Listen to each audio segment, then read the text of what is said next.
Почнува да се расчистува хаосот во Скопје. Вработените од Комуналец се враќаат на работа. Одлуката ја донесоа синдикалците, која како што велат едноставно е во интерес на граѓаните.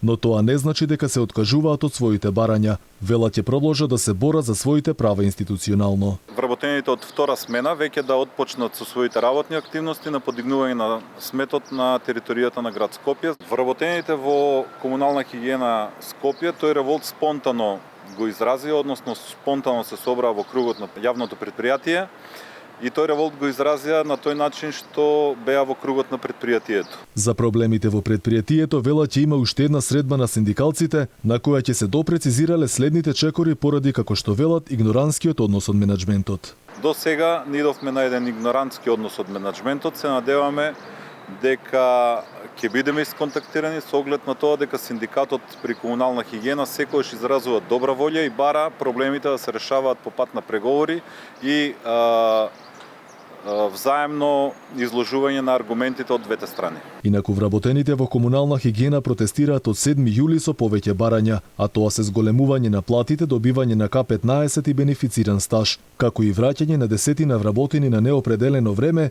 меѓу кои и синдикалниот лидер и 27 примени со договор, кои ги отпушти директорката на Комуналец Мазнева Николиќ.